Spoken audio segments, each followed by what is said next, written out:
Hallo und herzlich willkommen zurück bei Tom und Nos. Heute darf ich mich über die dritte Folge gemeinsam mit Klaus Doner zu Klaus Donnerstags freuen. Und dazu habe ich, wie schon die letzten zwei Male, bei mir zu Gast den lieben Klaus Doner aus den Philippinen. Momentan in den Philippinen. Hallo Klaus, schön dich zu sehen. Hallo Tom. Wie geht's dir, Klaus? Wie geht's dir, Klaus? Was gibt's Neues aus den Philippinen? Aus den Philippinen, hoher Stress, viel Einsatz. Deswegen konnte ich letzte Woche keine Erklärung abgeben. Aber auch heute ist nicht ganz einfach gegangen, aber wir wollen ja das Ganze wollen wir ja am Ball bleiben.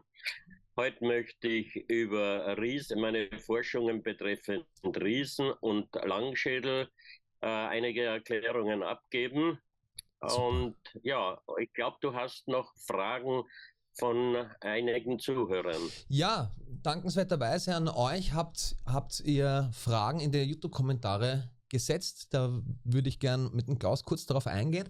Ganz kurze Info vorab. Wir haben ja gesagt, dass wir versuchen werden, alle 2 Wochen ein Video gemeinsam aufzunehmen. Ich bitte da um Rücksicht, wie ihr merkt und hört das beim Klaus schon raus.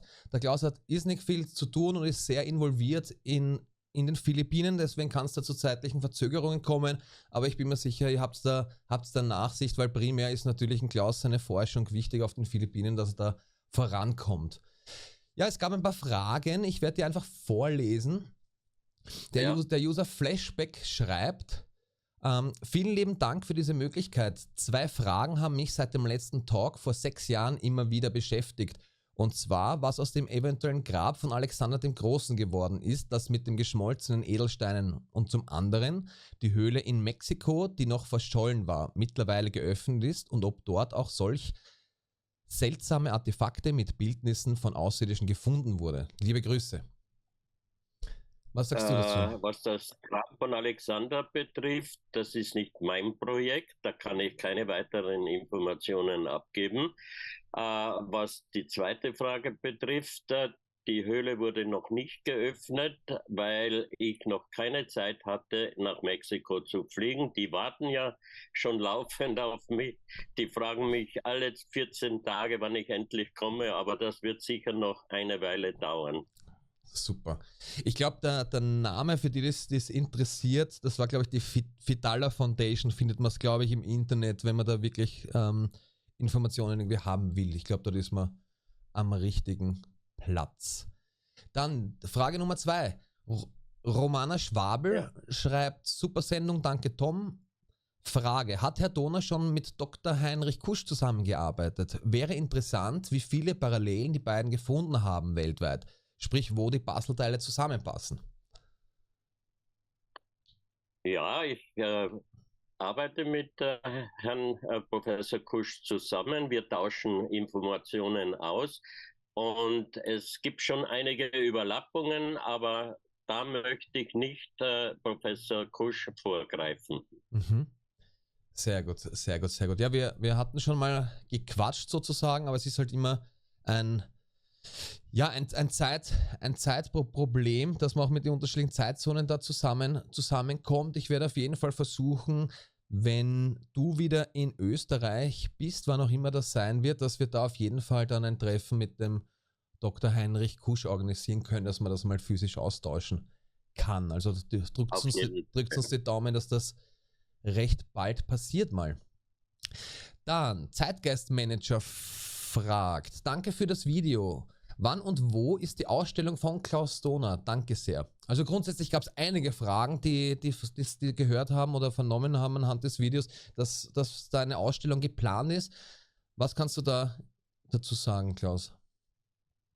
Die Planung hat schon begonnen. Also ich bin im laufenden Kontakt mit den Leihgebern, aber über den Termin kann ich noch nicht sagen. Das hängt alles vom Ende meiner Arbeit hier auf den Philippinen ab.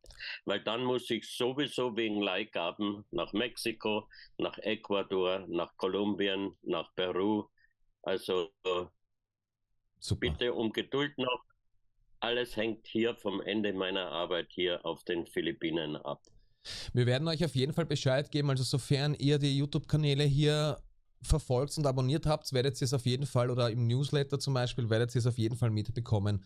Und wir werden das ganz groß ankündigen, sobald es was anzukündigen ist, wenn wir einen Termin haben und so weiter. Dann gibt es noch eine Frage bzw. ein Kommentar von Bert the Bird, nennt er sich. Es gab hier auf YouTube vor einigen Jahren mal ein Video, das, wenn ich mich recht entsinne, eine Veranstaltung zeigte, die sich Klaus Doner mit einer Frau teilte, die ebenso in dieser Thematik unterwegs war. Den Namen dieser Frau weiß ich heute nicht mehr.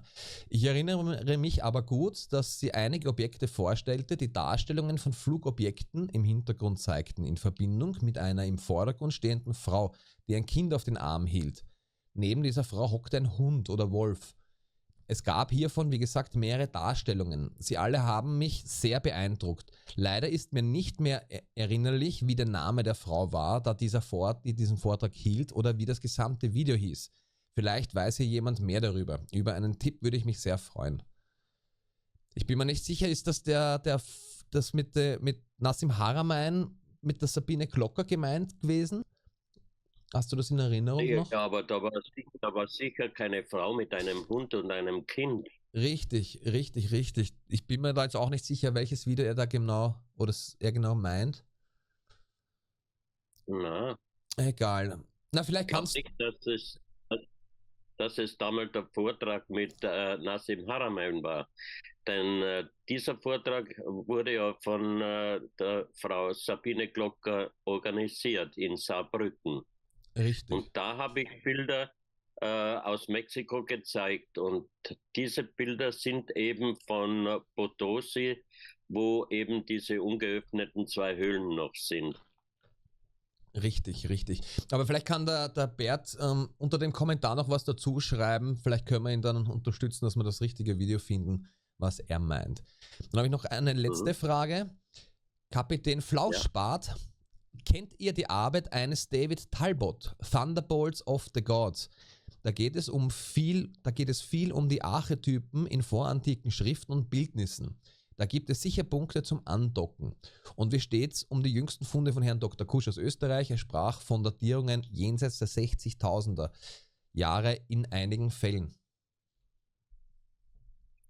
Ja, die beiden Herren, und das Thema kenne ich sehr gut. Wir haben uns, ich glaube, das war 2003, ja, in Nordamerika, in Seattle, bei einem Treffen mit 15 Elders der großen nordamerikanischen Tribes haben wir uns getroffen, und ein zweites Mal 2010 beim Nexus-Vortrag in Australien. Und um was ging es da in etwa? Mit was für Themen beschäftigen sich die zwei? Das ist mir zum Beispiel noch gar nicht bekannt. Das würde jetzt zu weit führen. Okay. Ja, dann lass uns einfach einmal reinspringen. Klaus, wohin führst du uns heute? Was liegt heute am Plan? Heute möchte ich eben über meine Forschungen betreffend Riesen sprechen und über Langschädel. Beginnend meine Forschungen betreffend der Riesen, das war ein reiner Zufall. Ich habe im Internet eine Information gefunden, wo stand, dass ein Ungar, der in Südamerika lebte, Juan Moritz, die Knochen eines 7,60 Meter Riesen gefunden hat, in der Provinz Loja. Das war die einzige Information, und bei einem meiner Südamerika-Trips bin ich mit 2 Freunden bei der Wasserforschung gewesen, bei der berühmten Quelle in La Maná, und wir hatten noch 2 Tage. Und da habe ich eben Germán Villamar, meinen Freund, gebeten, ob er uns nach Loja führt, um vielleicht können wir herausfinden über die Funde des Padre Carlos Vaca. Wir hatten nur den Namen Carlos Vaca, Loja und eben die Information über 7,60 Meter menschliche Knochenfunde, also eines Riesen. Wir sind dann nach Loja gefahren, und in Locha haben wir ein Hotel aufgesucht.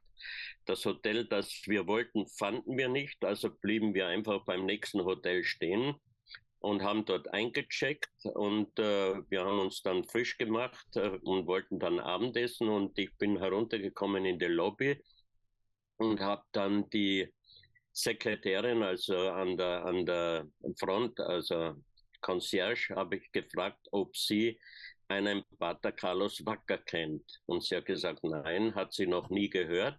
Aber ganz in der Nähe vom Hotel gibt es eine Kirche und dort gibt es Nonnen und die haben das Archiv über sämtliche Padres in der Provinz Loja. Mhm. Und da habe ich aber auch zum ersten Mal gehört, dass es nicht nur äh, die Hauptstadt Loja gibt, sondern dass die ganze Provinz Loja heißt. Also da war ich schon etwas geschockt. Am nächsten Morgen, kurz nach dem Frühstück, bin ich dann mit meinem Freund in das Büro der Kirche gegangen und haben dort angeläutet. Eine Nonne hat geöffnet und ich habe sie gefragt, ob sie mir Informationen über Padre Carlos Wacker geben kann. Und sie meinte, nein, der Name sagt ihr nichts, aber wir sollen Platz nehmen, sie wird nachschauen. Das hat dann ziemlich lange gedauert, ich glaube so an die 20, 25 Minuten und da habe ich schon keine Hoffnung mehr gehabt. Dann ist die Nonne zurückgekommen und hat mir gesagt, ja, sie hat Informationen über Pater Carlos Wacker gefunden.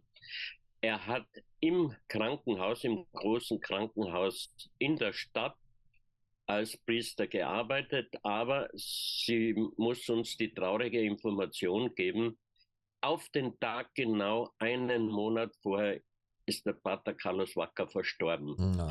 Das war natürlich ein großer Schock, aber ich habe gesehen, wie das Hotel heißt und wo ich das Krankenhaus heißt und wie ich das finde. Also ich habe mir dann auf einem Zettel aufgeschrieben. Wir haben ein Taxi genommen, sind zum Krankenhaus gefahren und am Eingang war ein Wächter, ein älterer Herr, ist auf uns zugekommen und ich habe ihn gefragt, ob er mir sagen kann, wie ich Pater Carlos Wacker finde.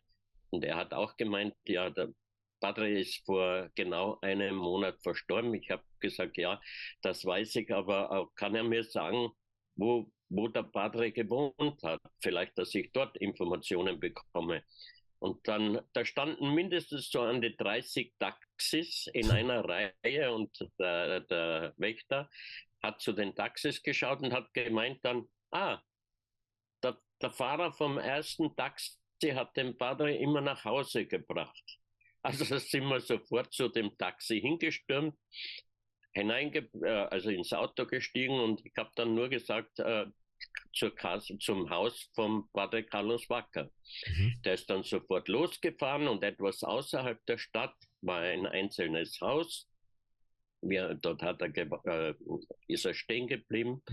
Wir sind ausgestiegen und ich habe dann angeklopft und eine Dame hat dann geöffnet und ich habe gesagt, ob sie mir eben Informationen über Pater Carlos Wacker geben kann. Dann hat sie kurz geweint und hat eben gemeint, dass ihr Onkel, das war ihr Onkel, der im Haus gewohnt hat bei ihnen, dass er vor einem Monat verstorben ist. Und ich habe dann mein Beileid ausgesprochen und sie hat dann gemeint, ob wir auf den Café reinkommen wollen, was wir gerne gemacht haben. Und dann hat sie uns eben gesagt, dass der Vater hier gewohnt hat bei ihnen, es war ihr Onkel. Und da habe ich hier den Neffen cool. mit seinen Kindern. Sie hat uns dann ins Zimmer geführt, wo er gewohnt hat und hat uns eben Knochen von diesem Riesen, die er gefunden hat, gezeigt. Das sieht man hier auf diesem Bild am Tisch ausgebreitet. Der Pater hat ja jahrzehntelang in Krankenhäusern gearbeitet und deshalb war es ihm möglich, die Knochen auch zu beschriften, was man hier sieht auf dem Bild. Und die Nichte vom Pater hat mir dann erzählt, dass in der Ortschaft, die im Aymara, in der Aymara-Sprache Friedhof der Riesen heißt, Wow. dass es dort einen schweren Einsturz gegeben hat. Das war ein schweres Gewitter und ein Teil dieser Plattform ist abgestürzt. Und dort sind zerbrochene große Knochen zutage getreten. Und der Grundstücksbesitzer hat dann Angst gehabt und er hat dann den Pater gerufen, ob er sich die Knochen anschauen kann, was er dann gemacht hat. Und er hat eben festgestellt, dass die Knochen von einem ca. 7,60 Meter Riesen stammen. Ich durfte dann einige Knochen aussuchen und mitnehmen für Untersuchungen. Und ich habe natürlich solche ausgewählt, die vielleicht erkennbar wären für Experten. Klaus, kurze Zwischenfrage. Wann war das genau? In welchem Zeitraum warst du dort? Das habe ich jetzt nicht im Kopf behalten. Von 1984 wurden diese Knochen gefunden. 84, das ist 40 Jahre fast her. Ja. Okay, und wann ist das dort abgebrochen? Vor 40 Jahren, also 84 in dem Zeitraum ist das passiert, wo er das gefunden hat? Ja, 84, ja. Okay. Das ist ein Teil eines Schädelknochens. Das ist die Innenseite, auch getrocknetes, versteinertes Blut. Das sind weitere Knochen. Und die von mir ausgesuchten konnten dann von Experten identifiziert werden. Hier zum Beispiel ein Fersenbein, teilweise beschädigt, aber als Fersenbein erkennbar. Und der eine Spezialist, Arzt, hat nur gemeint, es sieht aus total wie ein Fersenbein, ist aber unmöglich, weil dieser Mensch müsste ja über 7 Meter groß gewesen sein. Wir haben dann versucht, DNA-Analysen zu bekommen, war aber unmöglich. Die Knochen sind schon viel zu alt und versteinert. Okay. Das Bild hier zeigt einen Nasenknochen vom Nasenbein. Hier die Innenansicht. Und das ist ein sogenanntes Os occipitale. Das haben wir am Unterschädel, das uns ermöglicht, dass wir den Schädel praktisch in rotierender Form bewegen können. Ich bin dann ein weiteres Mal mit Alex Putney, einem amerikanischen Forscher und Bildhauer, nach Ecuador geflogen und wir haben uns dann weitere Knochen angeschaut und die ich schon zu Hause hatte. Und er hat dann anhand dieser Knochen eben auch festgestellt, dass das menschliche Knochen sind. Und anhand dieser paar Knochen, die identifizierbar war, hat er ein komplettes Modell nachgebaut. 7,60 Meter. Und das konnten wir dann in Interlaken bei der Ausstellung 2006 aufstellen. Grundsatzfrage, Klaus, ganz kurz. Ob das aber doch genauso ausgesehen hat, das konnten wir nicht nachweisen. Dazu müssten wir nach Ecuador wieder zum Friedhof der Riesen fahren. Das war schon seit vielen, vielen Jahren mein Vorhaben, aber da hat teilweise die Zeit nicht gereicht und teilweise das Geld nicht gereicht, denn wir waren einmal dort und haben schon mit den Grabungen begonnen mit meinem Sohn, da haben wir aber die Zeit zu knapp angesetzt gehabt und dann kamen starke Regenfälle und dann mussten wir wieder zurückfliegen, ohne dass wir diese Grabung fertigstellen konnten, denn wir sind dann mit der Nichte und ihrem Sohn mit dem Auto in die Gegend vom Friedhof der Riesen gefahren, weil sie gesagt hat, sie ist einmal mit dem Padre dort gewesen. Sie kann sich aber nicht mehr genau erinnern, wo dieser Friedhof genau, also dieses Grundstück genau liegt. Wir sind dann einen Teil der Provinz Loja abgefahren, haben es leider nicht gefunden und am Rückweg schon nach Hause, haben wir einen Mann mit einem Pferd einen ziemlich primitiven Weg aus dem Tal hochkommen gesehen und ich habe gesagt, na, bleiben wir stehen und fragen wir noch einmal diesen Herrn, ob er weiß, wo der Friedhof der Riesen ist. Wir sind stehen geblieben. Ich bin zu dem Herrn hingegangen und habe dann gefragt, ob er mir sagen kann, ob er weiß, wo der Friedhof der Riesen ist. Hat er hinter sich hinunter ins Tal gezeigt und hat gemeint, ja, das ist hier unten. Da sind wir sofort hinuntergewandert, weil mit dem Auto vom Sohn war das zu schwierig. Da hätten wir einen Land Rover gebraucht. Sind wir hinunterspaziert und wir haben den Grundstücksbesitzer getroffen. Er hat uns dann die Stelle gezeigt, wo eben der Padre die Knochen alle ausgegraben hat und hat dann gemeint, Monate später war der ungarische Forscher Juan Moritz mit einigen Herren mit technischen Geräten hier. Die haben das ganze Gebiet abgesucht und die haben dann zu ihm gesagt, 50 Meter, circa 50 Meter südlich von der Stelle, wo der Padre die Knochen ausgegraben hat, liegen noch 2 komplette Skelette. Okay.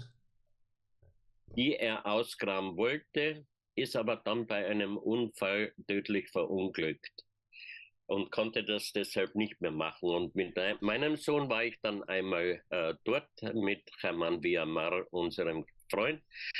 Und wir haben mit der Grabung begonnen und haben dort versteinerte Keramikstücke gefunden, die ich altersdatieren lassen hatte in Wien. Mhm. Da habe ich monatelang auf ein Ergebnis gewartet und als ich dann das Ergebnis endlich nach fast über einem Jahr bekommen habe, Altersdatierungen waren zwischen 3400 und 4000 Jahre und ich wollte das Ergebnis dann bezahlen.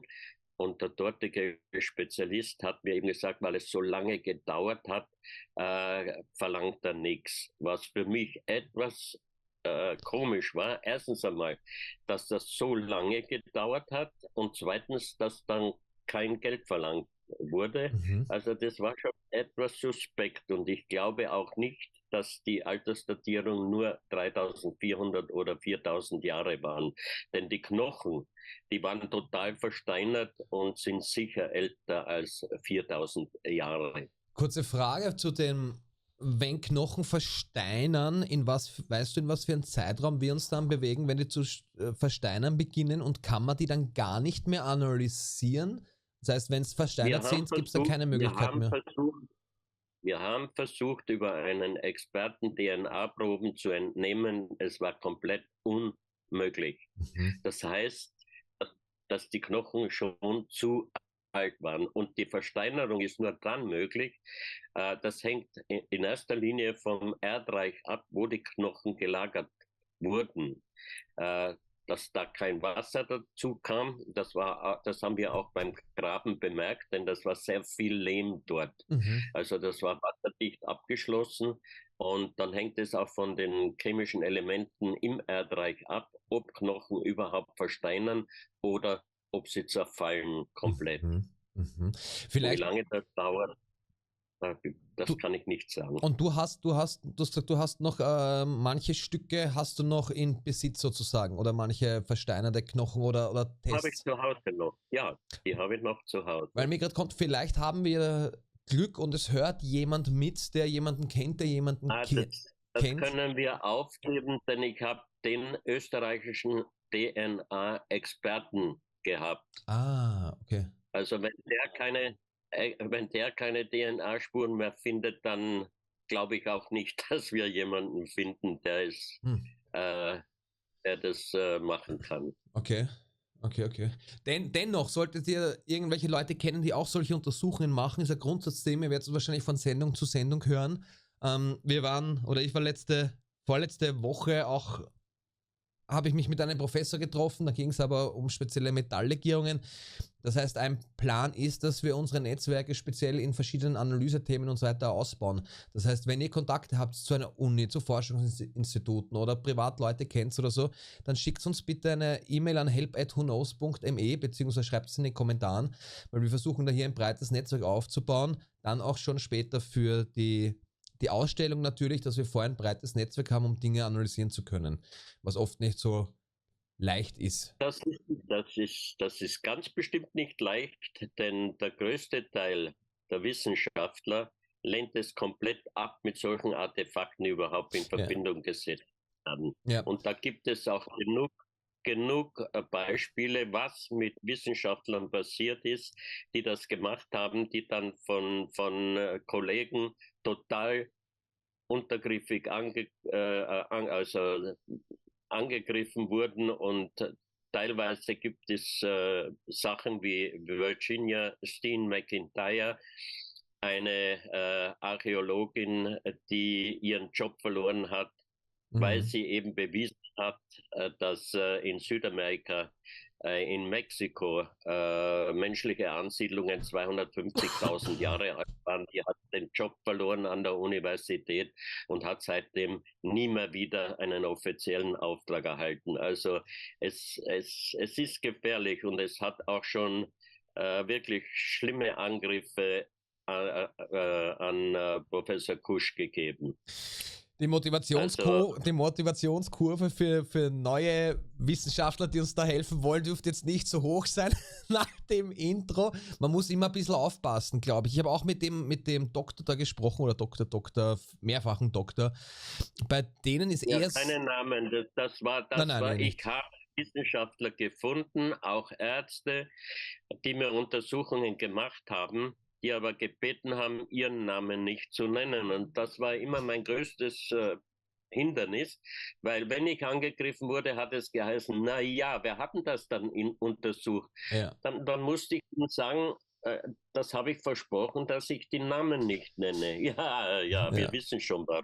Ja, das ist leider, aber unter den jungen Wissenschaftlern gibt es schon einige, die sich sehr für solche Untersuchungen interessieren. Nicht nur in Österreich, sondern auch Deutschland und in anderen Ländern. Ja. Gott sei Dank, denn Wissenschaft heißt ja, dass man Untersuchungen, wenn man etwas nicht erklären kann, warum untersucht man es dann nicht? Richtig. Um eben festzustellen, was es wirklich ist.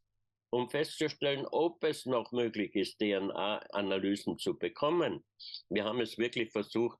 Und wenn ich sage, das war der österreichische Spezialist, dann stimmt das. Und er konnte leider keine DNA-Proben bekommen. Es ist so schwer... Entschuldige, sprich mal fertig. Ja. Es ist so schwer, beziehungsweise meine Erfahrung jetzt da, weil ich ja eben versuche, diese Kontaktnetzwerke auch mit dir natürlich in Kooperation zu knüpfen, und der eine Doktor hat zu mir gesagt, naja, wenn die Maschinen, grundsätzlich sind die Maschinen gerade so bei der Uni und so weiter, die kosten ja Geld, die versuchen sie so effizient wie möglich für Forschungsprojekte immer, sag mal, in Betrieb zu halten, ja, dass die effizient genutzt werden. Und er hat gesagt, naja, man braucht erstens einmal, weil es wird durch staatliche Gelder so finanziert, aus der Privatwirtschaft dürfen sie teilweise gar nichts annehmen. Das heißt, du brauchst ein Forschungsprojekt natürlich, ein offizielles, und das können die dann intern verbuchen, sofern sie Zeit haben.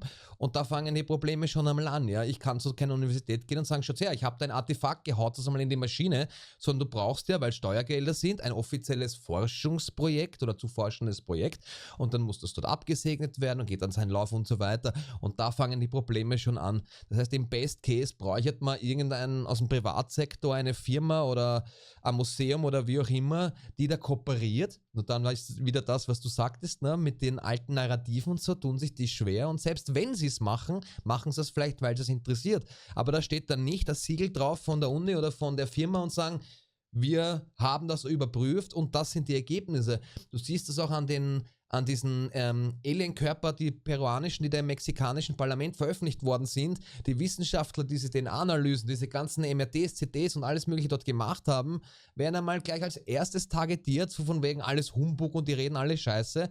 Nur die stehen ihren Mann oder Frau sozusagen, weil die sagen, na, wir haben das analysiert, da habt ihr die Videoaufnahmen, da sind die Daten, da sind die Fakten, wir können ja nichts dafür. Die Wissenschaft ist, wie sie ist, sie können nichts dafür, sie haben sie nur untersucht, ja. Röntgenaufnahmen, ja. Das war das Wichtigste. Mhm. Richtig. Aber nur, dass das der Zuseher oder dass ihr da draußen ein bisschen ein Gespür kriegt, was für Ja, wie das dort halt so läuft. Ich will ja niemandem was Böses unterstellen und der Klaus ja auch nicht und so weiter. Jeder streckt sich da nach der Decke und es kommen neue Leute dazu. Nur wenn ihr Kontakte habt oder auf der Uni seid oder, weiß ich nicht, ein Schlüssel für ein Labor oder wie auch immer, Zwinker, Zwinker, ja, dann gebt einfach Bescheid, weil vielleicht können wir da zusammen eben was machen. So, zurück zu deiner 7 Meter hohen, 7 Ja, Meter. Warum 7 wir Meter? haben Waren die dann, alle wir so haben dann hoch? Denkst du? keine Ahnung, das wäre schon wieder Zukunft, Kaffee lesen, Kaffeesud lesen. Nein, man kann nur das beweisen, was man in Händen hat. Alles, was drüber geht, ist reine Vermutung. Mhm. Wir haben hier auf diesem Bild haben wir den Fußabdruck aus Südafrika, den ich selbst auch gesehen und fotografiert habe. Michael Tellinger war mit mir zweimal dort. Und dieser Fußabdruck würde in etwa auf die Größe hinkommen. Dann haben wir hier einen Vergleich gemacht, was das für eine Schuhgröße wäre. Das wäre die Schuhgröße 177 und das Gewicht wäre ca. 1,6 Tonnen. Also von Haus aus heißt es von der Wissenschaft unmöglich. Das ist ein Fake. Mhm. Aber ich habe aus Ecuador alte von den Chiesa de León Aufzeichnungen bekommen. Darin schreibt er, dass an der Küste von Esmeraldas menschliche Skelette gefunden wurden, die 5-mal größer waren als sie selbst. Und wenn man jetzt davon ausgeht, dass die Spanier zur damaligen Zeit im Durchschnitt circa 1,60 Meter groß waren, und wenn man das jetzt mit 5 multipliziert, dann wären wir in etwa bei 7 Meter. Also, ein Skelett davon haben sie dann auf einem Schiff versucht, nach Europa zu bringen. Und dann sind sie in einen schweren Sturm gekommen und die Mannschaft hat gemeutert, damit der Kapitän diese Knochen über Bord schmeißt, denn sie haben vermutet, dass sie sonst praktisch ertrinken. Also, und auf diesem Bild hier, das habe ich erhalten von Moment, von meinem Freund Manuel Palacios aus Ecuador, einem Forscher, der mehrmals in den Cuevas de los Tallos war. Das ist ein riesiges unterirdisches Höhlensystem in Ecuador, wo auch viele Sachen gefunden wurden, die in der Pater Crespi Sammlung vorhanden waren vor längerer Zeit. Ein riesiges unterirdisches Höhlensystem. Und auf diesem Foto, das er mir geschickt hat, sieht man den Eingang. Du siehst hier dann auf der rechten Seite hier neben dem Eingang eine menschliche Figur. Siehst du das? Das sind weiß oder das sind dunkel? Wo du jetzt genau jetzt einen Mauszeiger hast, ist das der Kopf?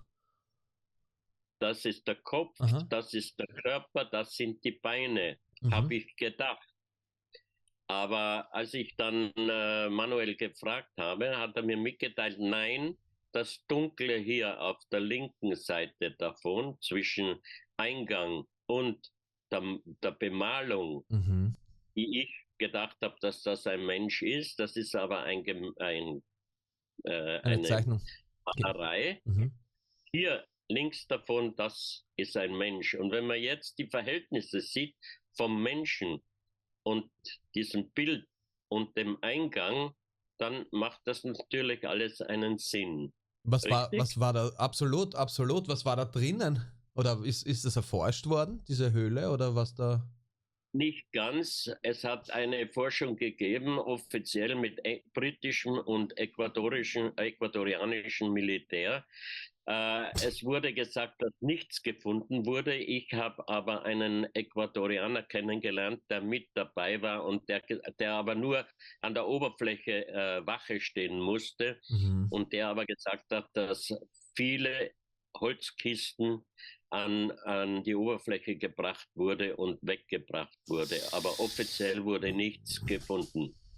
Das ist immer dasselbe Spiel, ha? Das ist der Weg oben im Bild sieht man die Straße und hier sieht man den Weg herunter ins Tal zum Friedhof der Riesen. Dort gibt es einen Berg, der Löwenberg genannt wurde, weil er ausschaut wie ein Löwenkopf. Und hier hat mir ein Schamane, der bei den Grabungen mit meinem Sohn dabei war und der immer wieder diese versteinerten Keramikstücke gefunden hat und mir gegeben hat, der hat gesagt, dass ein junger Mann aus dem in der Nähe liegenden Ort hinaufgestiegen ist auf diesen Löwenberg und hat dort eine Höhle gefunden. Und er ist dann in diese Höhle hinein und hat dort lebensgroße Figuren, Statuen gesehen und Mumien. Und er ist aber dann blitzartig wieder herausgestürzt, weil ein Puma drinnen war und jede Menge Taranteln. Und wir wollten diese Höhle finden und haben dann einen Tag verbracht, konnten sie aber leider nicht finden. Das wäre auch noch ein Programm, was auf meiner Liste steht, die noch existierenden 2 Riesenskelette auszugraben und diese Höhle dort zu finden. Das wäre auch noch etwas, was wir machen sollten. Glaubst du, dass, oder wie schaut es denn rechtlich aus? Bitte? Wie schaut's denn da, wie ist denn das rechtlich? Darf man da, oder ist da die Regierung, hat die da eine Hand drüber, so wie in Peru und so weiter teilweise? Nein, oder wie? Nein, weil das glaubt sowieso keiner, dass es menschliche Skelette mit 7,60 Meter gibt. Aber du siehst hier auf dem Bild den Grundstücksbesitzer und der hat mir zugesagt, wir dürfen jederzeit die Grabung fortsetzen. Ja, hoffentlich lebt er noch, bis wir dorthin kommen. Wenn er nicht mehr lebt, ich kenne auch seine Tochter und seine Gattin, also da besteht eigentlich keine Gefahr. Was der Pater Carlos Wacker auch gefunden hat, und das hat mir auch die Nichte zum Fotografieren gezeigt, das waren Steinobjekte, die du hier auf den nächsten 3 Bildern siehst. Ist das was denkst du, ist die Funktion davon? Ist das eine Schale, ein Behälter? Na, oder? Oder was, hast du da einen Impuls? Kann ich nicht sagen, aber Pater Carlos Wacker hat zu seiner Nichte und zu dem Neffen immer wieder gesagt, dass das Darstellungen von UFOs sind. Das hat der Pater gesagt.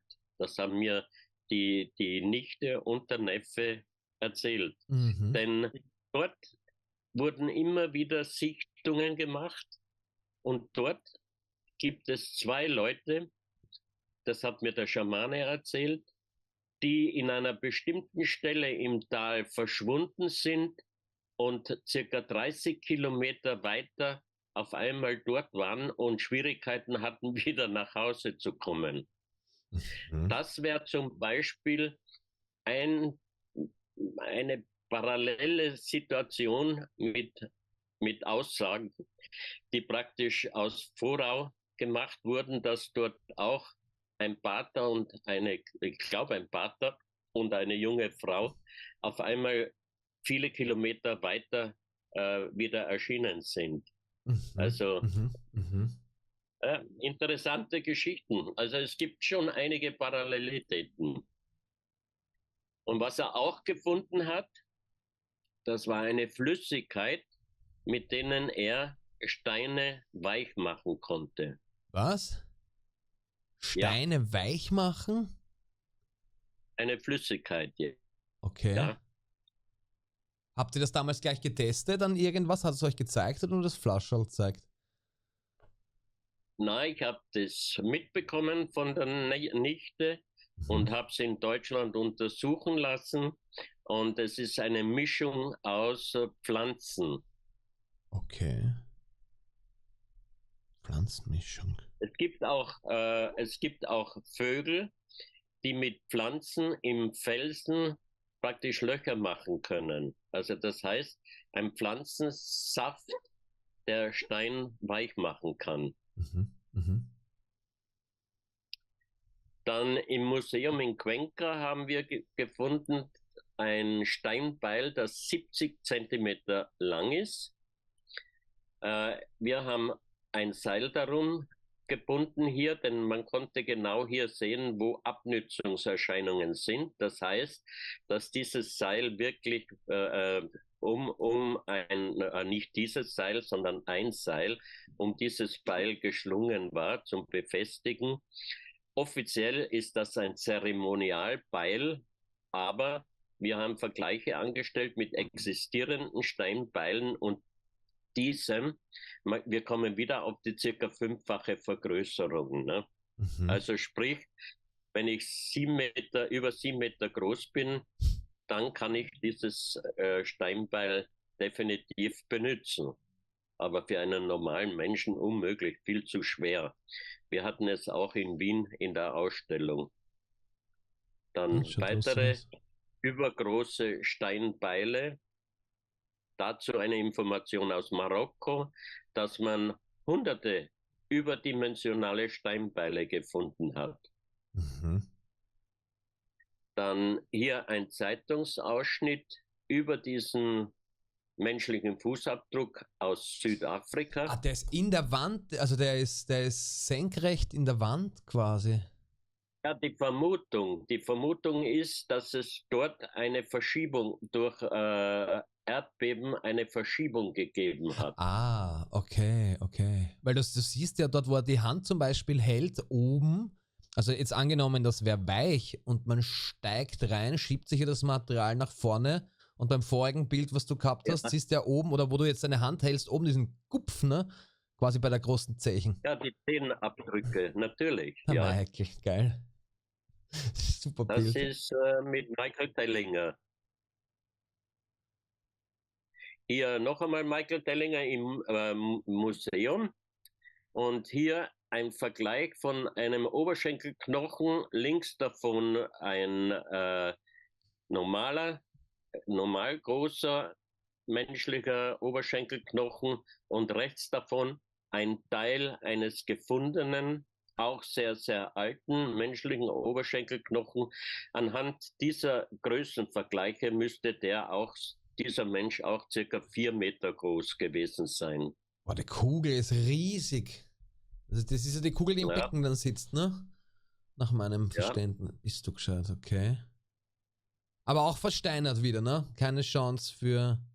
sehr alt, sehr alt. Mhm. Na, dort glaube ich schon, man könnte es versuchen, aber ob das gemacht wurde, weiß ich nicht. Mhm. Ob man DNA-Analyse machen könnte. Mhm. Mhm. Dann habe ich dieses Bild Geil. gefunden aus, aus Russland. Auch wiederum im Stein ein übergroßer Fußabdruck. Mhm. Na, vielleicht. Achso, du hast eh noch mehr. Das ist aus Syrien, ein Dara-Tempel in Syrien. Das Foto habe ich von Professor Muldaschew bekommen, der mit mehreren von Paläontologe, Mathematiker, Archäologe, er ist der berühmteste Augenarzt. Die waren dort und haben eben diese übergroßen Fußabdrücke fotografiert, haben mit Wasser gefüllt, um zu erkennen, dass dieser praktisch übergroße Mensch mit beiden Füßen in einer weichen Masse stand, dann einen Schritt nach vorne ging und dann, um das Gewicht auf die Ferse zu verlegen, um wieder zurückzukommen, sieht man hier, dass tatsächlich auch die Ferse tiefer im Material war. Mhm. Und sie haben ein Stück dieses Materials abgebrochen und in Russland in Ufa untersuchen lassen. Es ist dezidiert künstliches Material, kein Stein. Ja, das ist Sinn, dass die Was ich im Flüssigkeit nach Internet hinten gerinnt. gefunden habe, Mhm. dass die Türken im Jänner ein Daraa bombardiert haben und es besteht der Verdacht, dass diese Sachen hier zerstört wurden durch Bombeneinschläge im Jänner 2023. Hier eine Nahaufnahme. Wahnsinn. Dann hier habe ich einen Schamanen in Mexico City kennengelernt, der ein privates Museum hat. Der hat mir diesen Zeitungsartikel gegeben. Und zwar hat er einen Menschen gefunden, der knapp unter 4 Meter, ein menschliches Skelett gefunden, das knapp unter 4 Meter war, das er dann im Nationalmuseum abgeliefert hat und er hat es nicht mehr zurückbekommen. Und hier hast du am linken oberen Foto hast du das Gebiss eines normalen Mannes und daneben eben dieses übergroße menschliche Gebiss. Dann hier auf einer Steinplatte siehst du menschliche Knochen eines 2,80 Meter Menschen und aus Bolivien. Und ja fast die schon Schädel klein. von Menschen, die dort gefunden wurden, sind nicht normale menschliche Schädel. Du siehst hier, dass das Vordergesicht, die Knochen wie aufgesetzt sind. Die Unterkiefer viel stärker, die Knochen viel stärker wie bei einem normalen Menschen und der Schädel eben ohne Schädelknochen an der Oberfläche. Hier, wie ein Ei. Also sprich, definitiv kein Homo sapiens sapien. Und davon wurden einige Skelette im Dschungel von Bolivien gefunden. Dort wurden aber auch menschlich gemachte Masken, Steinmasken und Steinflöten gefunden.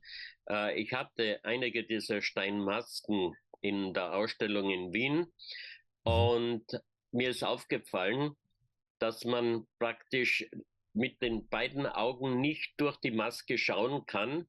Aber wenn wir jetzt davon ausgehen, dass diese Menschen, die diese Masken praktisch gemacht und benutzt hatten, 2,80 Meter groß waren, dann ist ja ganz normal, dass die Augendistanz weiter ist als bei einem Menschen, der 1,60 Meter, 1,80 Meter groß ist. Ne? Also auch wieder ein Hinweis auf übergroße Menschen. Kurze Zwischenfrage, Klaus. Wie groß schätzt du jetzt bei dem vorigen Bild, wie groß schätzt du da die Person oder das Skelett ein, wenn der Kopf schon so groß ist? Gehen die dann auf die 3-4 Meter oder wie schätzt du das ein? 2,80 Meter waren die bolivianischen Knochen. Okay.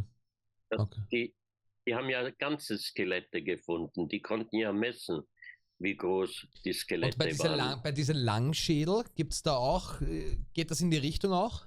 Von der Größe her? Ja. Wahnsinn, okay. Deswegen ist ja, jetzt muss ich noch mal kurz zurückgehen. Ja.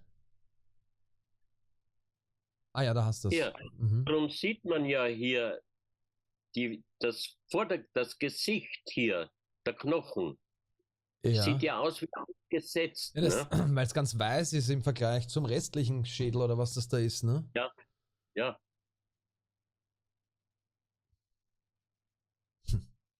Dann hier einen Stein, der ca. 500 Kilo schwer ist. Ich weiß es, weil wir ihn in der Ausstellung in Berlin hatten und in Korea. Und zwar wurde dieser Stein mit einem menschlichen versteinerten Schädelknochen in USA gefunden. Ed Conrad, ein amerikanischer Journalist, hat selbst diesen Knochen, menschliche versteinerte Knochen, in einem Kohleabbaugebiet selbst gefunden und wurde natürlich von der Wissenschaft schärfstens angegriffen. Dieser Schädel ist hohl. Man konnte drauf klopfen und hören, dass die Innenfläche hohl ist. Und im Vergleich dazu siehst du hier einen Plastikschädel eines normalen Menschen und daneben eben diesen versteinerten Schädel im Stein versteinert. Das heißt, im Kohlenabbaugebiet, die Kohlen aus diesem Gebiet werden auf circa altersdatiert auf 60 bis 70 Millionen Jahre. Diesen Schädelknochen, Oberschädelknochen, hat er auch von Ärzten und so weiter untersuchen lassen. Da das versteinert ist, kann man sicher keine DNA-Analyse mehr machen. Mhm. Auch dort im selben Abbaugebiet gefunden. Ein menschlicher Finger. Man kann genau hier den Fingernagel erkennen und den menschlichen Knochen. Sachen, aber auch größer als ein normaler menschlicher Finger. Boah. Richtig ganz Dann nice. Der Metallbecher, der ist im Creation Evidence Museum in Texas. Den habe ich nur zwecks Alter hier dazugegeben, dieses Foto. Denn da gibt es eine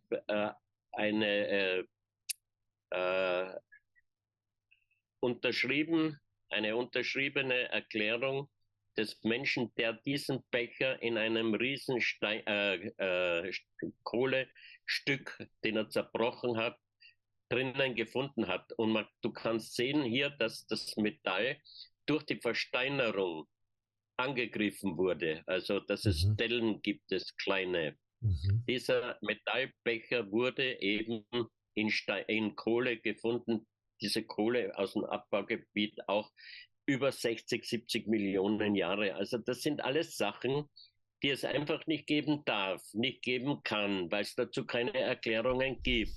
Und da muss ich eben Michael Cremo erwähnen, der mit seinem Kollegen Forschungen unternommen hat in Museen, in Archiven und so weiter, der ein ganzes Buch geschrieben hat, Verbotene Archäologie, wo viele von Beispielen erwähnt werden, wo Goldkettchen, wo Sachen in Kohle gefunden wurden, wo die Kohle immer wieder 60, 80, 100, 200 Millionen Jahre alt ist. Das heißt, für mich hat es in der Vergangenheit immer wieder globale Katastrophen gegeben, die einen Großteil der Menschheit ausgerottet hat. Und dann fing die ganze Geschichte wieder von Null an, denn in den Jahren danach, in den Jahrzehnten, Jahrhunderten danach, musste die Menschheit ums Überleben kämpfen. Deshalb gibt es heute noch Felsmalereien mit Symbolen, mit Darstellungen, die man nicht erklären kann, die aber sehr wohl wie soll ich sagen, eine höhere Intelligenz vorausgesetzt hat. Also über die Vergangenheit der Menschheit weiß man meiner Meinung nach relativ sehr, sehr wenig. Oder stimmt die ganze Altersdatierung über die Kohle, über die Geologie, über das Aussterben der Dinosaurier nicht? Also das passt entweder irgendwie das nicht zusammen. Oder das. Wie oft denkst du, ist wahrscheinlich eine kurze Off-Topic-Frage, aber wie oft denkst du, gab es denn diese Wiederholung oder diesen Reset? Mindestens einmal, weil... Unseriös. Naja, okay. Das wäre schon wieder unseriös. Das Einzige, was man sagen kann, wenn man zum Beispiel die alten Überlieferungen durchschaut, die Überlieferungen der Mayas, die sagen, dass es 4-mal die Erde vernichtet wurde. Das wäre zum Beispiel Aufzeichnungen der Ägypter oder Aufzeichnungen, Überlieferungen der Mayas. Aber alles, was man selber hineininterpretiert, ist unseriös. Ne? Ja, ich denk's mir da halt so, man kann ja, es kommt mir teilweise schon wie eine Keule vor, weil sich keiner mehr was sagen traut, weil man ja nicht als unseriös gelten möchte, wenn es jetzt so heißt, in einer Fantasiewelt, was wäre denn da möglich anhand von deinen Erfahrungen oder sonstigen Dingen? Weißt du, ich merke das beim Heinrich Kusch ja auch, keiner traut sich irgendwie ein Statement zu sagen, weil sonst kommen dann gleich andere und... Oh ja, ich trau mich immer das zu sagen, was ich vermute. Aber wenn du mich fragst, wie oft die Welt vernichtet wurde, das ist unseriös. Das will ich niemals sagen. Okay, ich muss an meiner Fragestellung besser arbeiten, was das angeht. Passt. Mhm. Ja, na, weil ich werde schon von den Wissenschaftlern als Verrückter erklärt. Also das genügt mir schon. Ne? Macht Da dich muss man jetzt sympathisch. nicht interpretieren, wie oft die Welt untergegangen ist. Nur, was meine Meinung jetzt ist, was äh, das ganze Klimadesaster, die ganze Klimageschichte, von Menschen gemachte Klimakatastrophe, das ist meiner Meinung nach Blödsinn. Ja. Entschuldige, wenn ich das sage, aber die ganzen Klimakleber und so weiter, das sind alles in meinen Augen Beknackte. Denn man muss nur die ganzen Überlieferungen anschauen, man muss nur die ganzen Altersdatierungen von Funden im Eis und.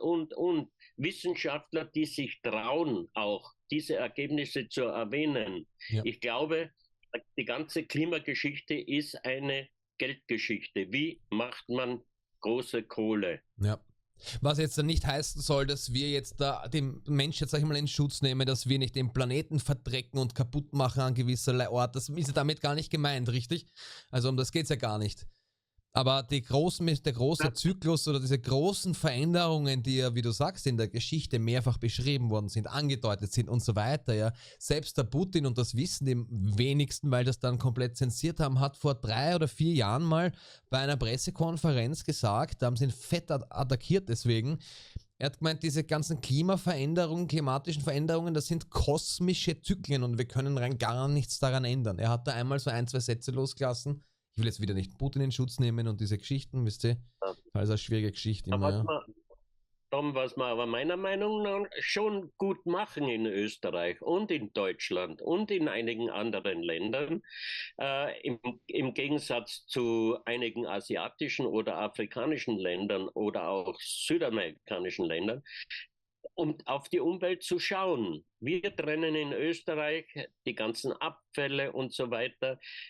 Man könnte das Meer mehr schützen, Ja. weil das Schlimmste, was ich im Meer gesehen habe, das war in Indonesien.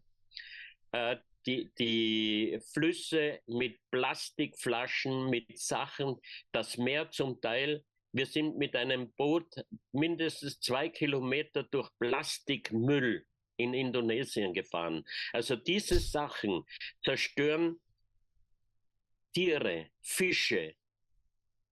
Da müssten wir mehr drauf Bedacht nehmen. Ja. Wie schützen wir das Meer? Wie schützen wir das Wasser? Wie schützen wir die Umwelt? Das Klima hängt, wie du vorhin gesagt hast, hängt meiner Meinung nach auch vom Universum ab. Ja. Was passiert? Sonneneruptionen, Eiszeit, solche Sachen. Da hat der Mensch meiner Meinung nach nicht viel Einfluss.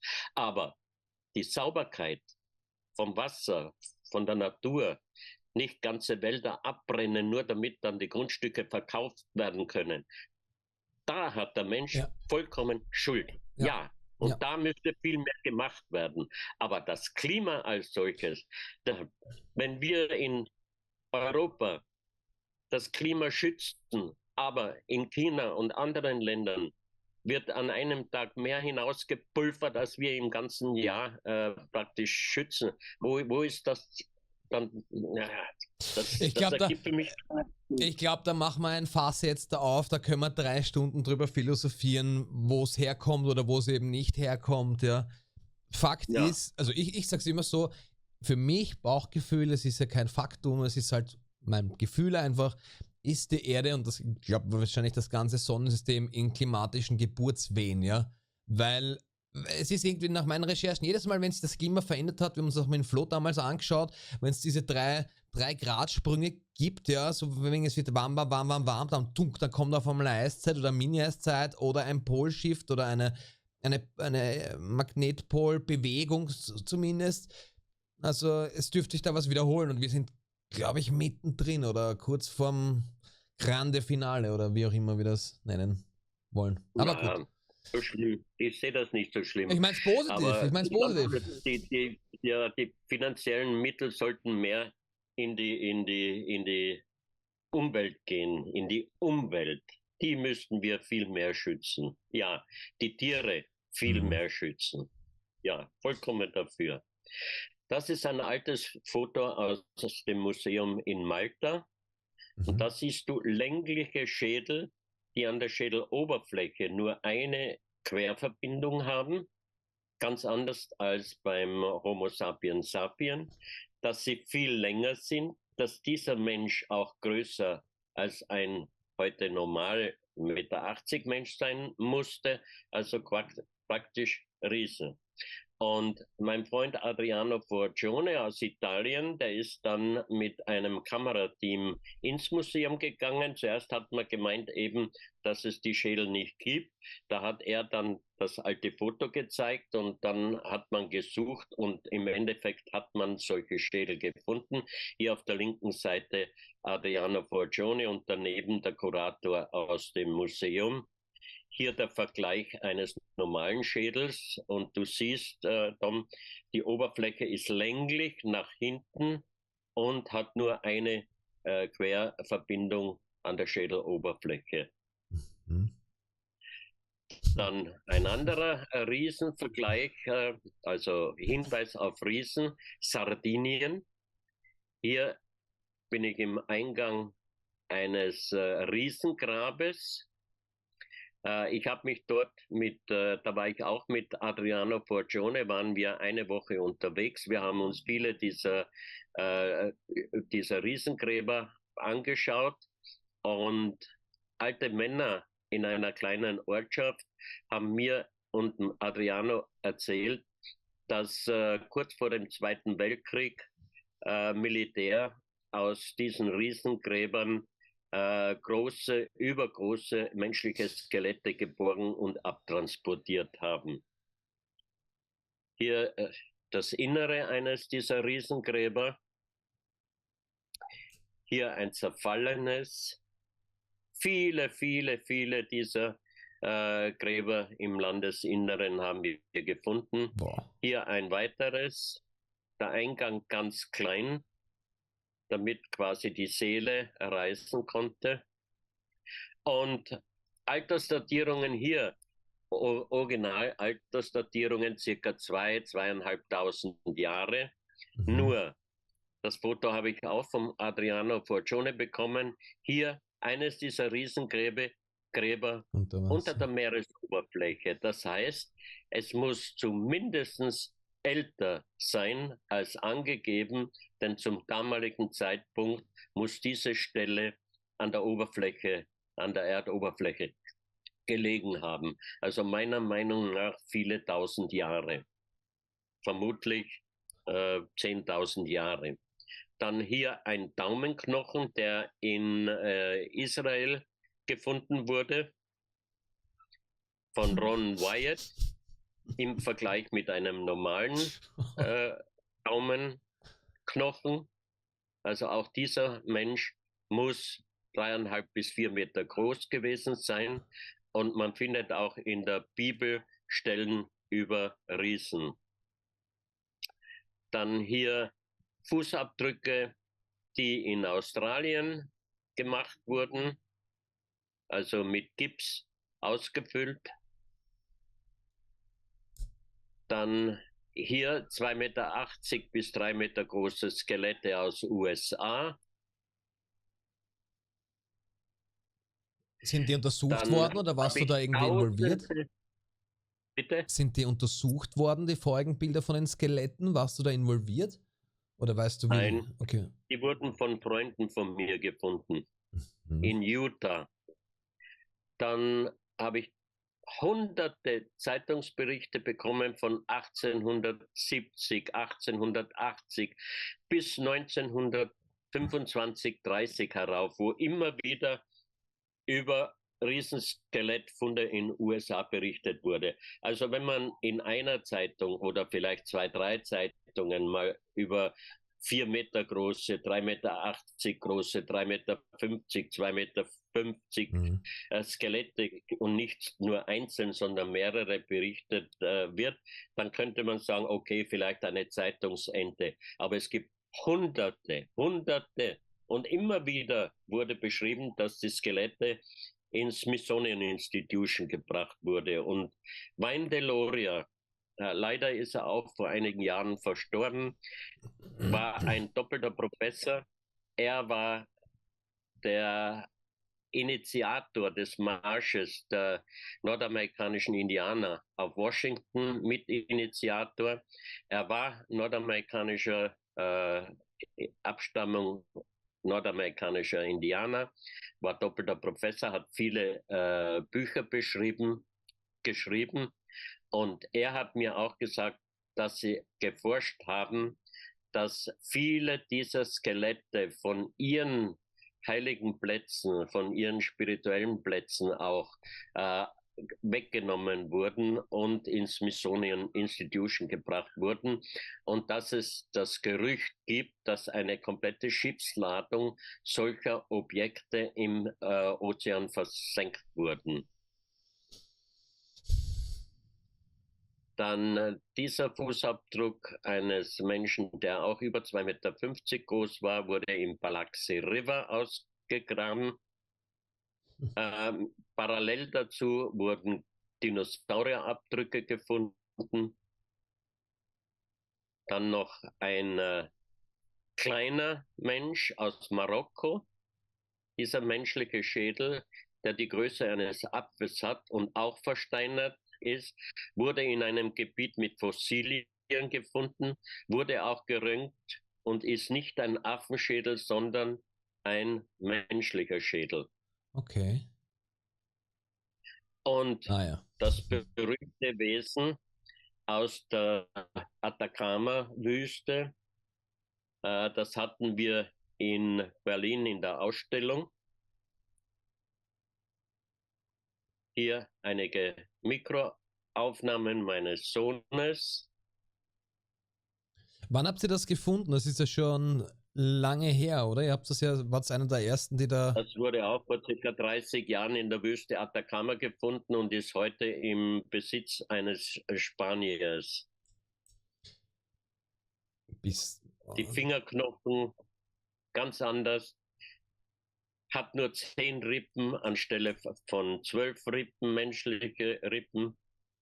Ist definitiv kein Fötus.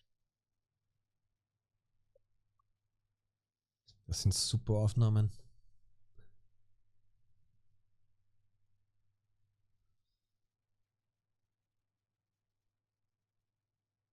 Ich habe 2 Experten, einen DNA-Experten und einen Pathologen-Experten in Berlin gehabt, die das Wesen untersucht haben.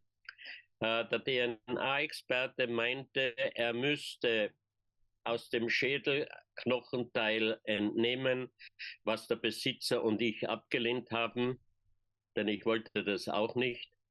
Und der Pathologe hat eben gesagt, dass es 100% kein menschlicher Fötus ist. Da werden jetzt wahrscheinlich einige sagen, sie kennen das.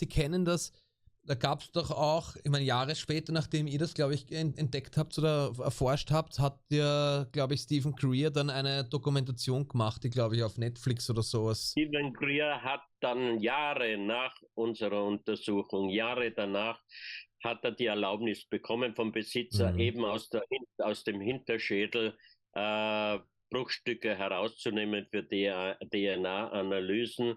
Und man sieht viele Forscher, darum bin ich auch mit meinen Informationen über Philippinen etwas vorsichtig. Ich habe mit den Riesen begonnen, dann haben sich viele sofort auch auf die Riesen gestürzt. Ich habe mit den Langschädeln aus Peru begonnen. Dann hat mich ein Forscher aus Peru kontaktiert, ob ich ihm nicht Informationen darüber geben kann, wo diese Schädel sind und etc. Heute ist er der Experte, ohne auch meinen Namen nur einmal zu erwähnen, aber das sind immer dieselben Typen, die selbst nichts zustande bringen, oder wenn, dann wollen sie die großen Entdecker sein, so wie Stephen Greer in seinem Video gemeint hat, als erstes Mal seit Gedenken, er hat das erste Mal die Chance, dieses Wesen zu untersuchen. Stimmt ja nicht. Habe ich schon gemacht. Ja, Aber es hört sich aus Marketing-Sicht ich halt halte mich besser an. eben Ne? zurück und habe damals nicht behauptet, dass es ein Alien ist, weil ich nicht beweisen kann, dass es ein Alien ist, weil wir eben nicht in der Lage waren, ohne ein Knochenstück aus dem Wesen zu entfernen, eine seriöse DNA-Analyse machen zu lassen. Und ich bin überzeugt, unser Experte aus Österreich wäre in der Lage gewesen. Mhm. Ja, ja, ist ein Riesenthema. Also allein dieses Objekt oder diese Figur ist, ja, die Fantasie darf da freien Lauf gelassen werden. Die beiden Besitzer und die beiden Experten. Mhm. Und dann die Langschädel, aber ich glaube, wir sind schon wieder an unserer Zeit angelangt. Die behalten wir uns vielleicht für das nächste Mal in Verbindung mit den Kristallschädeln auf. Das ist eine gute Idee. Dann gehen wir das nächste Mal auf das Thema Langschädel und Kristallschädel ein. Das glaube ich Ja, wär eine super Überleitung. Wir haben jetzt knapp eine Stunde, 15 Minuten. Ja, Klaus, ich habe nur noch zwei, drei Sachen aufgeschrieben. Jetzt haben wir über diese Riesen und ein paar Fragen muss ich da jetzt schon noch stellen. Ja, Achtung, das sind jetzt da keine Dinge, was du beweisen sollst oder kannst, sondern das sind hypothetische Fantasiefragen, ja. hm. Und ich will jetzt nicht hören, weiß ich nicht oder habe ich keine Meinung dazu, ja.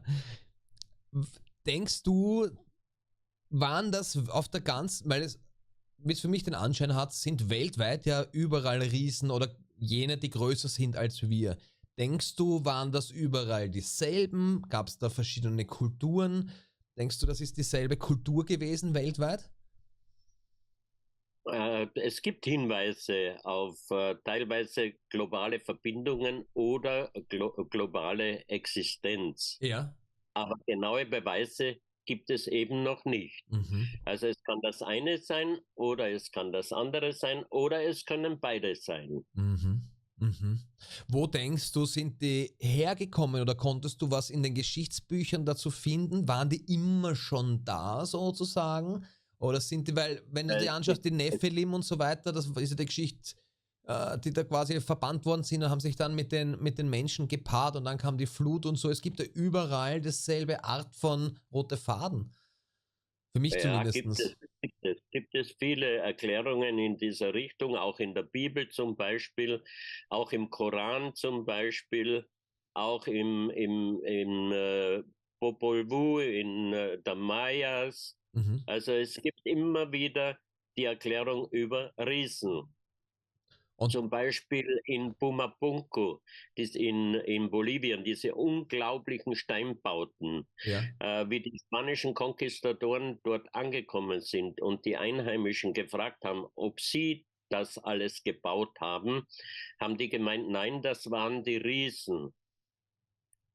Immer wieder kommt man bei den Legenden, sogenannten Legenden, darum finde ich auch, dass jede Sage, jede Legende hat einen prozentuellen Anteil an Realität. Und darum forsche ich sehr viel an lokalen Geschichten, lokalen Legenden, Sagen, kommt man immer wieder auf Parallelvergleiche mit anderen Kontinenten oder anderen Völkern darauf. Gab es in Europa Riesenfunde eigentlich? Weil Europa ist da immer, habe ich noch nichts gehört. Hast du jemals schon was vernommen, dass es in Europa auch solche Riesen gab oder gefunden wurde? Ja, es hat immer wieder übergroße Skelette gefunden. Zum Beispiel habe ich Informationen bekommen aus Frankreich, Mhm. dass dort in einem Kohlenabbaugebiet Hohlräume entdeckt wurden, wo übergroße Menschen, Männer, Frauen und Kinder Skelette gefunden wurden, die dort auch in einer Ortschaft ausgestellt wurden, aber dann gibt es keine weiteren Hinweise über deren Verbleib. Also aus Frankreich, dann aus Armenien habe ich Hinweise, aus Georgien habe ich Hinweise, Polen habe ich Hinweise. Hast du irgendwelche Tipps? Wer sind denn so noch die Spezialisten oder jene, wo du sagst, den schaut euch einmal an, von dem lest ihr mal ein Buch, die sich jetzt da gezielt mit Riesen interessieren, denen das Thema sehr am Herzen liegt. Hast du da einen Tipp für jene? In dem Buch oder gibt es irgendwie was Spezielles? Einen Amerikaner, der große Forschungen in den USA gemacht hat. Mhm. Da müsste ich nachschauen wegen dem Namen. Okay, alles klar. Ja, Klaus, ich bin überwältigt, die Fotos hast. Ja, jetzt packst halt langsam aus, ja, weil die Fotos habe ich alle noch nicht gekannt, speziell die mit Michael Tellinger und so, finde ich super, dass du noch solche und speziell auch von dem kleinen, ja, wie nennt man das? Ich will es nicht Alien nennen, von dem kleinen... Für mich ist es ein kleines Wesen. Ein kleines Wesen, das sind super Aufnahmen. Klaus, vielen lieben Dank für deine Zeit, dass wir das wieder geschafft haben, dass du dir auch die Zeit nimmst für uns und für die Zuschauerfragen und so weiter. Ist nicht selbstverständlich. Die Fotos wurden von meinem Sohn Stefan gemacht, vom kleinen Wesen. Danke an Stefan an der Stelle. Ja. Vielleicht schaut er ja zu, wenn das rauskommt. Zu den beiden Riesen noch eine Information. Zu den beiden Riesen in Ecuador, die noch dort vergraben sind. Mhm. Wie ich gehört habe eben vom Grundstücksbesitzer, dass es dort eben noch 2 Riesenskelette geben soll, laut dem Ungarn, war ich skeptisch, ganz ehrlich gesagt. Und dann habe ich die Information bekommen, dass ich meinen Freund, damals habe ich ihn noch nicht gekannt, Franz Klugmeier in Kärnten besuchen sollte, denn der hat ganz spezielle Fähigkeiten und es wäre wichtig, wenn ich mit dem mich auch einmal unterhalten sollte. Also habe ich ihn kontaktiert und einmal besucht und ich habe mir gedacht, ich nehme einen meiner Riesenknochen mit.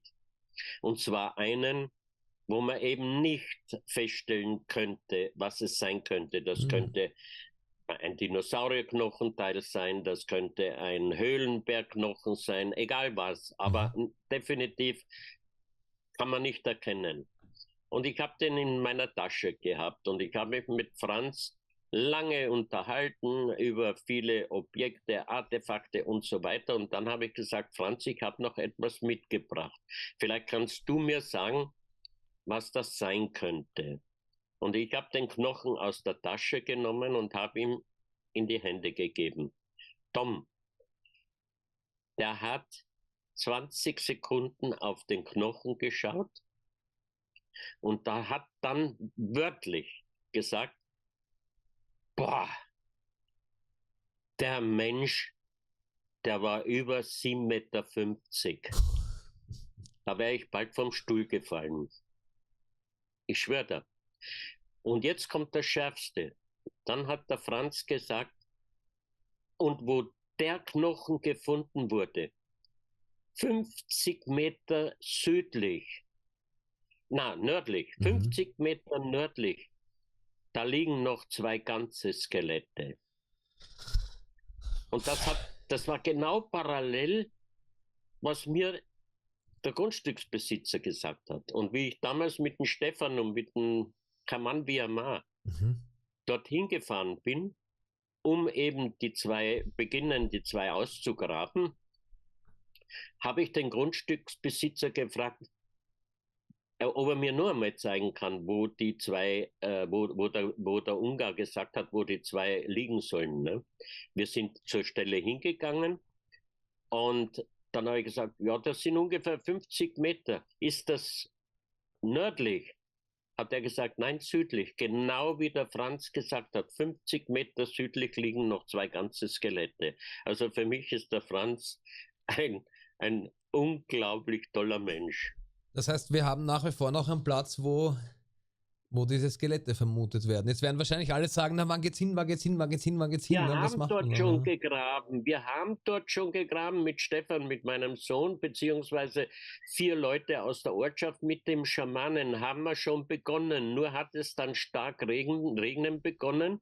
Und ich habe ja gesagt, warum die Knochen wahrscheinlich erhalten blieben, weil dort viel Lehm ist. Und wenn bei Regen Lehm, dann kannst du Graben vergessen. Das Ja. kannst du vergessen. Ja, Ne? ja. Ja, und da muss man dann aufhören. Aber wir haben von dort Keramikstücke. Die hat mir während der Grabung der Schamane immer wieder in die Hand gedrückt und zuerst habe ich geglaubt, das sind Steinstücke.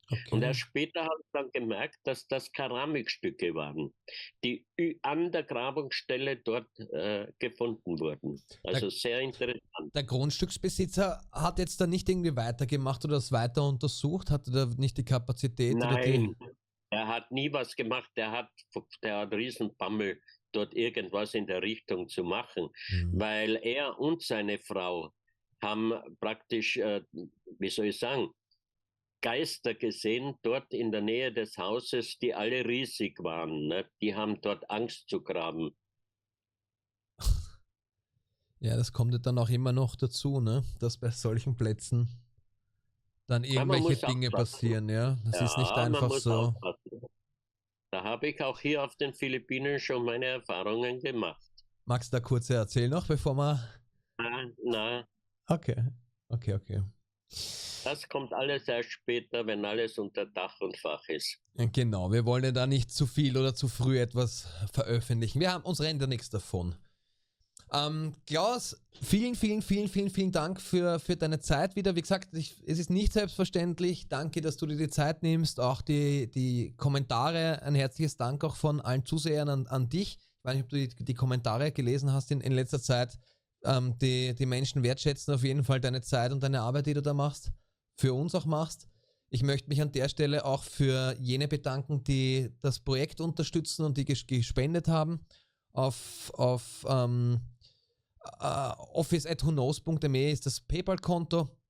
Wir werden dem Klaus dann auch, sage ich einmal, die Spenden zukommen lassen. Dann sage ich auch herzlich Dank an alle. Vielen lieben Dank und wie gesagt, wir werden euch up to date halten. Wir werden auch wir werden weitere Folgen machen. Wir wollen euch da nichts versprechen. Wir lassen das frei fließen und schauen, wie es sich ergibt.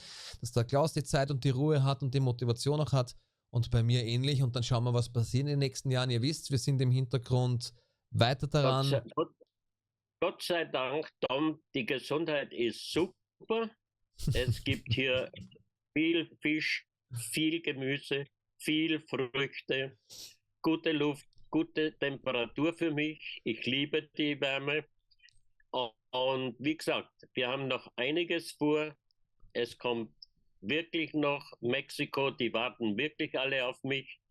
Auch zu Mexiko kann Bilder damals, die ersten Bilder, die ich von diesen 3000 Objekten mit Nassim Haramein gezeigt habe und das gefilmt wurde, da wurden wir beide überschüttet, aber wie... Da ist bei mir losgegangen. Da ist bei mir losgegangen. Wow!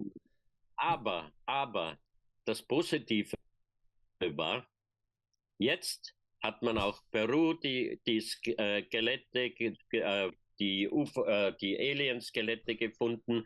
Jetzt in mehreren Provinzen in Mexiko hat man auch solche Objekte gefunden. Also es war schon gut, dass wir das erste Mal damit an die Öffentlichkeit gegangen sind. Und wie gesagt, 2 geschlossene Höhlen gibt's noch.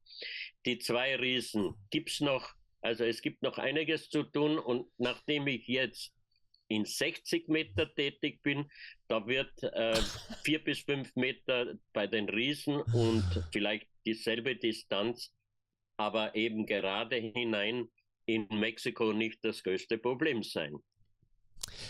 Ich sehe dich da, ich sehe uns schon in irgendwelche Höhlen krabbeln und du bist wie der Hase, der dann einfach reinrennt, dem ist wurscht und die anderen oder ich, wenn da, also ich weiß nicht, ob ich das könnte, die Fotos auf den Philippinen, was du teilweise gezeigt hast, ja, ich weiß nicht. Tom, ich glaube nicht, dass du das schaffen würdest. Oh, das Ich habe motiviert mich. einen österreichischen Freund hier gehabt, der ist 28 Jahre. Da waren wir noch bei 50 Meter, ja, bei 45 Meter. Und wie der wieder hochgekommen ist, ist er fast kollabiert. Und wir sind jetzt auf 60 Meter. Ich bin wahrscheinlich einfach zu groß dafür, ne? Ja, weil teilweise haben die Höhlen nicht überdimensional gemacht. Und es gibt Fallen, es gibt Cyanid, höchst giftig und es gibt explosiv. Hast erzählt, ja. Hast erzählt. Aber da wollen wir jetzt gar nicht zu sehr ins Detail gehen, was das angeht. Sonst verquatschen wir uns da noch. Klaus, vielen lieben Dank an die Zuschauer. Schaltet das nächste Mal wieder ein, abonniert den Kanal, die Glocke. Wenn ihr Fragen an den Klaus habt, ab in die Kommentare setzt. Wir werden dann diese Fragen immer sammeln und der Klaus wird versuchen, nach bestem Wissen und Gewissen darauf zu antworten, zu reagieren. Und in dem Sinne... Wenn ich antworten kann, weil nicht immer... Das kriegen wir hin. Gut, Klaus, wie sagt man da? Weidmannsheil oder wie sagt man in der Berggräber-Geschichten? Weidmannsheil, oder? Bitte? Wie sagt man da in den Berggräber-Geschichten? Weidmannsheil? Glück auf. Glück auf, Entschuldige. Entschuldige, Glück auf die Philippinen und bis zum nächsten Mal, Klaus. Vielen lieben Dank. Okay, bis zum nächsten Mal, Tom. Danke. Ciao. Vielen Dank und auf bald. Ciao.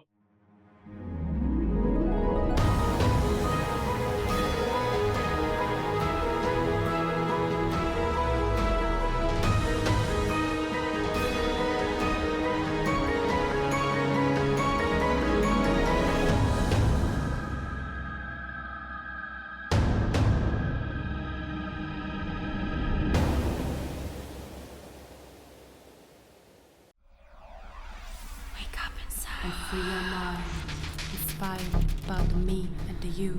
Information, connect the dots, big picture, conscious. Tom who knows.